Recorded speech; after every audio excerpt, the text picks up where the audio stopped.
Alright, hello all. Welcome to a quick tutorial on making weapons. I'm going to cover a technique called box modeling.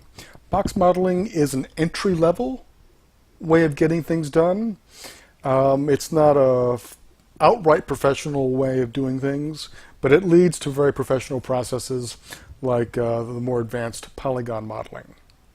So understand that this is not an end, what I'm teaching you, it's just a beginning. And with that beginning, let's understand where we're headed. And we start by understanding, what our model looks like in its detail. I think I want to do a lance, so I've got lots of pictures here. You guys should have your own drawings. And as we create this, and I think I'm going to do a relatively straightforward sort of lance like this, you can begin to see that where all these little lines are, where the geometry changes, is where we need polygons. So every little bit of detail around this represents polygons that we need to put into place. And we can largely just then do this with our technique called box modeling. All right, so here the gold represents the window we've got selected. As I click around, left click, I'm going to then do Alt-W and make it bigger. Alt-W goes back. And I'm also going to drag this over. Notice how the cursor changes, because we're going to want that extra space. And to get started, I'm going to start this with just a shape and just a circle. And it's going to go in there kind of small. Boom. I'm going to right-click it, and right-click it again, and let's do Move, and I'm going to select this little box on the end, not the there, but the box. And when I go 0, 0, 0, if you noticed, our little circle moves to the absolute center of our world. That's useful, and these little type-in boxes are useful. I'm going to use them a lot. All right, so right-click again, drag down to Convert, and I want editable poly. Not mesh. Mesh has some uses, but poly is what most of your work is going to be done in. Now, you'll notice that I clicked off. It's no longer selected, so I'm going to go back and select it just by clicking. Then I'm going to get the polygon over here, selection, and then select that one polygon. So a little back and forth. Sorry if that's confusing. But with it selected, I am going to now right-click again, and I'm going to go bevel. And I am going to start, actually again, with this little box. And with this little box, I have some options about how tall and whether it goes inside, too far in, or out. Your numbers are going to vary. I think that 1 and 1 are going to work for me. Should look like a Reese's peanut butter cup. Hit the check sign, and boom. There you go. And this is the start of our lance. It may become a little clearer how this is going to work when we actually just extrude up and out a little more. And to do that again, all I'm doing is left-clicking on the selected polygon, holding it down, dragging, and I'm dragging up. And when I let go, I get the width. So the first thing is the height, the second one does the width. And it was kind of a slightly rounded shape that we had to work with. If I want to go perfectly straight, which maybe I want to do now, I can just hit extrude, and that's straight up.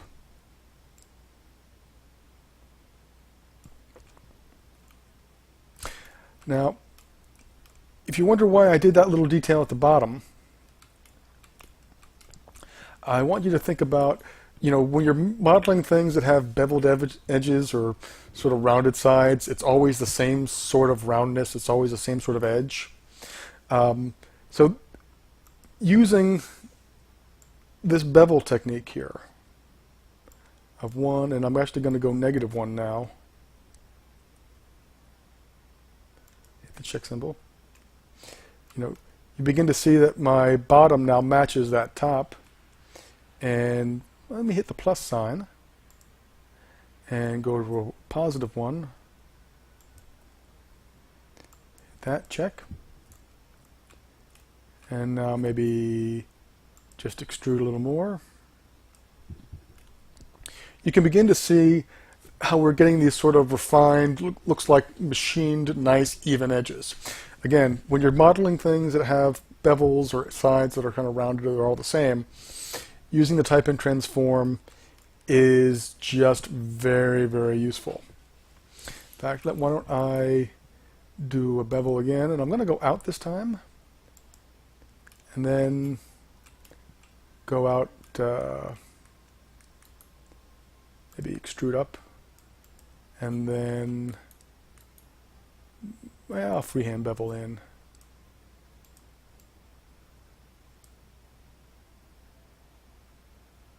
And again, the more bevels you've got, you can go from a very straight edge to a very rounded one.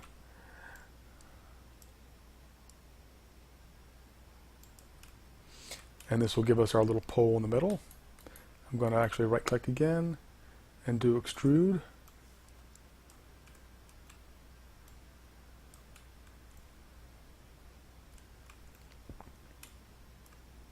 Now, if I was smart, I would have actually measured out this, right? And known exactly what these angles are in here so that I can match them up on this other side. But since I don't, shame on me, I'm just going to go ahead and go kind of crazy. Go up a little bit.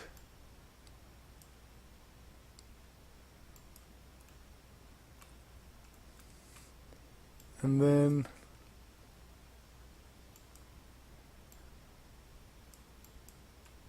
all I'm doing now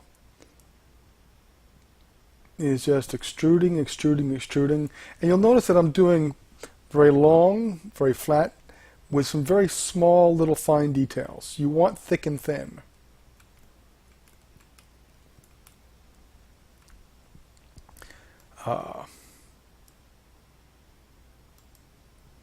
In fact, again, we can always go back and throw in our little gnome bevel.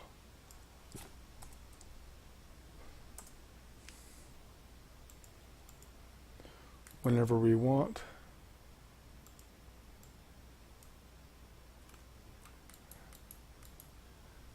Back.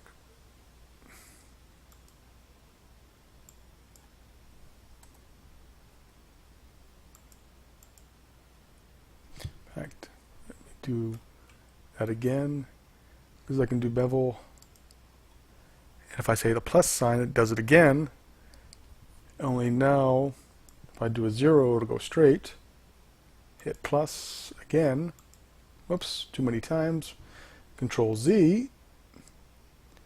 And -1 brings it in. So again,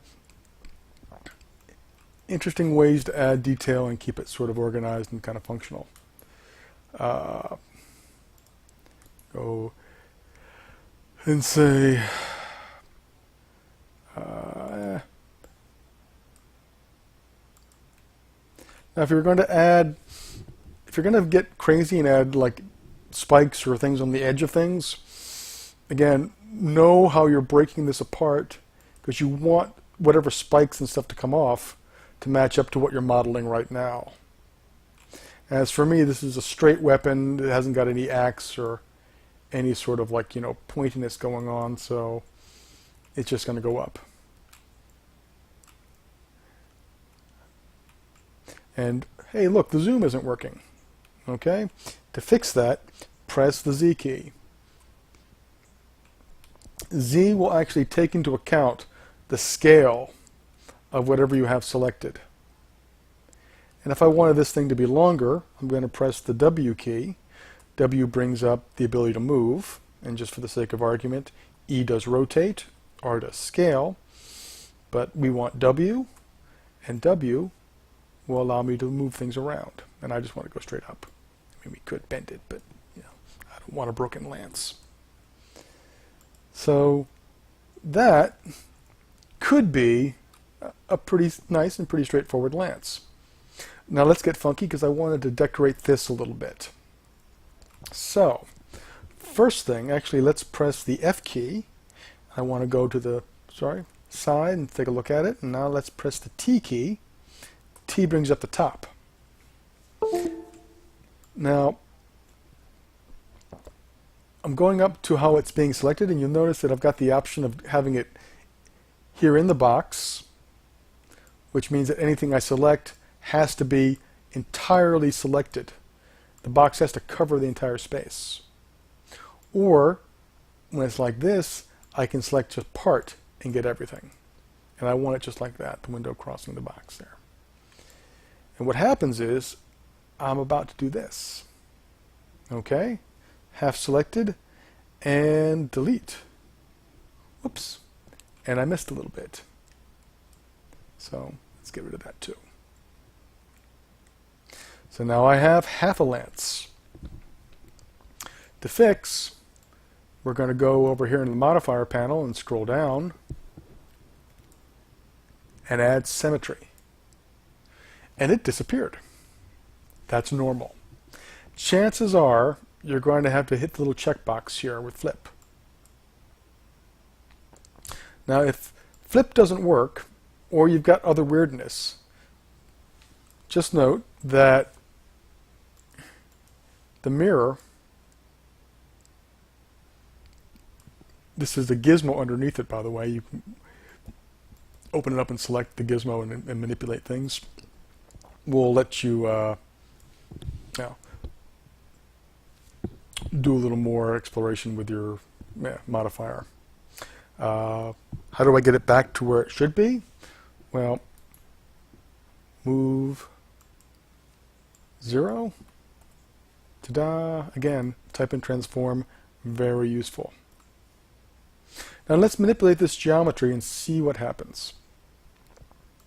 So again, I got the polygon selected here, and I've got polygons selected there, but we only seem to have half of what we want. To fix that, you want to show the end result, toggle on off. And also notice that our background's a little weird. Notice that it says orthographic up there. I want you to press the P key.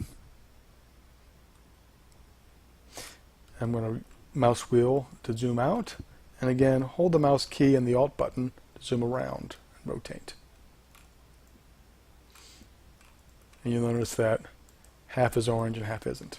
So anyhow, on the orangey side, why don't we use the vertice tool here, select some vertices. And you'll notice that I'm only selecting one side, but it's getting this other side.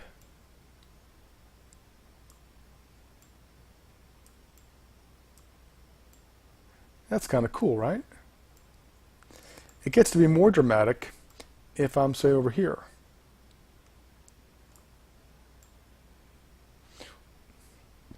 Okay, so I deleted half my object and applied symmetry. And now you only have to model, ta-da, half of whatever you were going to do before. All right, to make this guard the way I want, I'm actually going to do some tricks. So I'm going to right-click again. You know what, actually, no. I think that I want to press the R key. Whoops, I lost my selection. So select those four, and I hit the R key. Again, W is select, E is rotate, R is scale. I'm going to make this a little bit wider. As you can begin to see, I'm actually making this a little wider now. And why don't I select those three? Again, I'm holding down the Control key while I'm left-clicking to select them. So Control and left-click allows you to select multiple polygons. And I'm going to then do another extrude.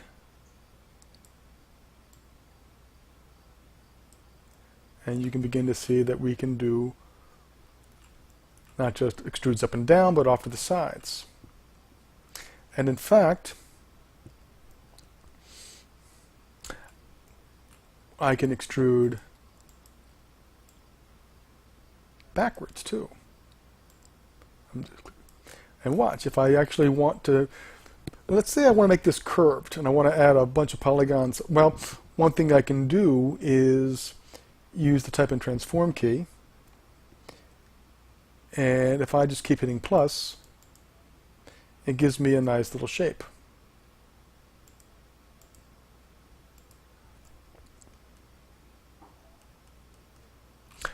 So let's have some fun. Now I'm going to go back and press the W key so it's to move mode. I'm also going to go over here and use soft selection. And there's a good chance that soft selection is just hidden like this, where little plus symbol. So if you put the plus symbol on, it'll come up. And I'm going to use soft selection.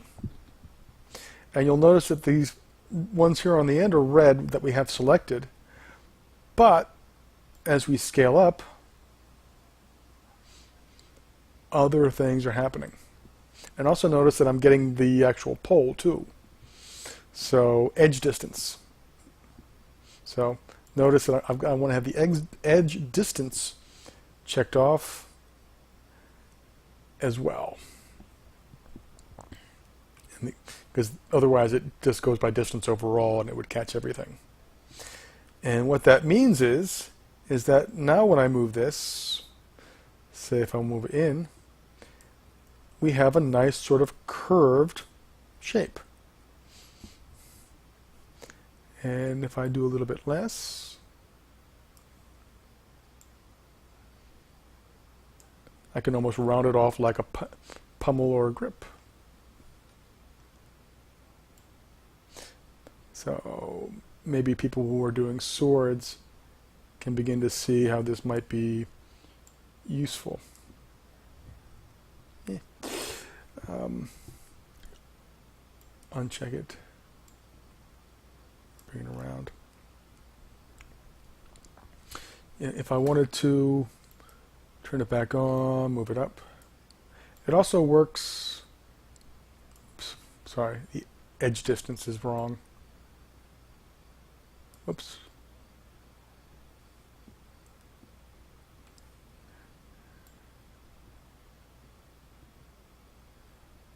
Well, the fall off is crazy. There we go. Got to keep an eye on your numbers, and your numbers are going to be different because you're probably working in a different scale than I am. So anyhow, I've got that all selected. If I do scale,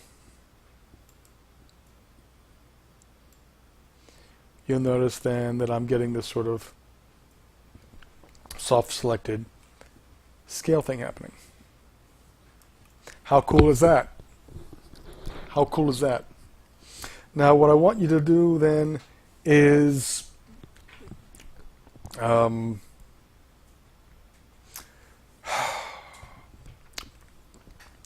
understand that we can move this around a little bit too and create some kind of graceful shapes if you want.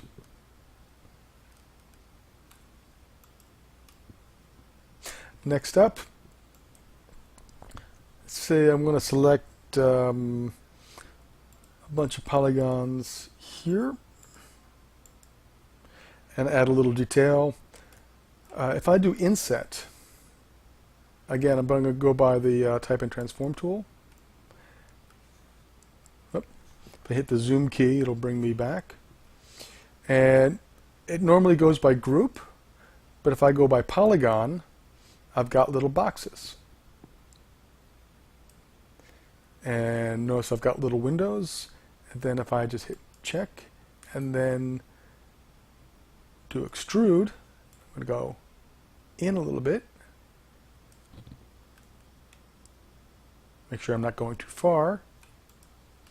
You can kind of see that I've now got some cool, well, sort of inlay detail on this thing. And for those of you that are doing weapons and other sorts of detail, well, maybe that's going to be worthwhile to you too. Now, what I want to do next is pretty straightforward. I want to talk a little bit about materials. So here under the material editor,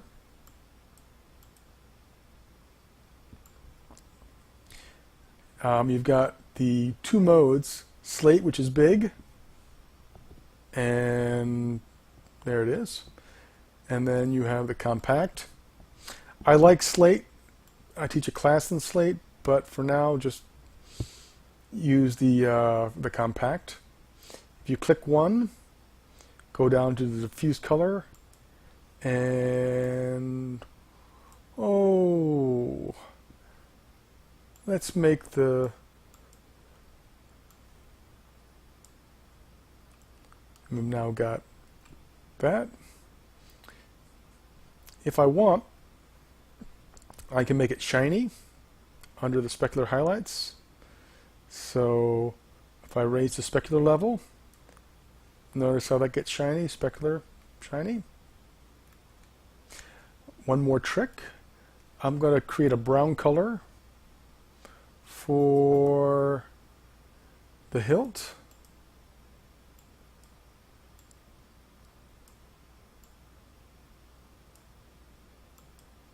And watch this. I've got that color right there. Drag it off to the side.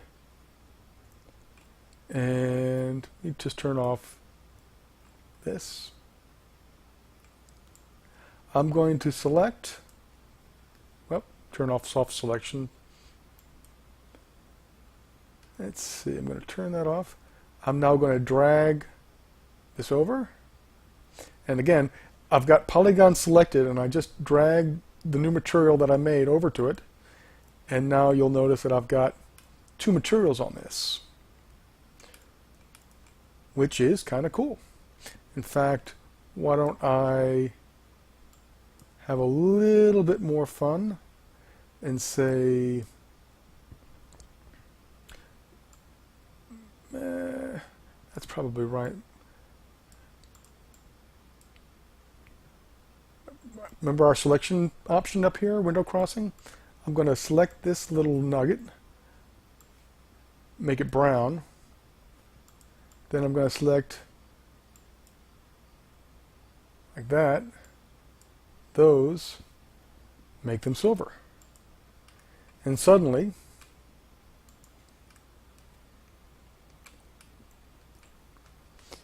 and then hit render production. Not a bad little bit of gear.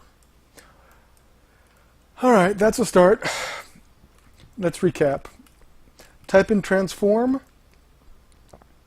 for bevels and stuff that you're going to use repeatedly over your object. Have things centered at 0, 0. Remember the symmetry modifier in the middle. In terms of adding detail and artfulness, you want a mix of flat objects, but also thin detail. You want thick and thin. You don't want to make it all kind of Lego blockiness. And you can extrude and extrude and extrude in any direction you want off of things. This over here again was done through inset, and this sort of slope and styling was done through soft selection. All right, that ends the tutorial. Thanks, guys.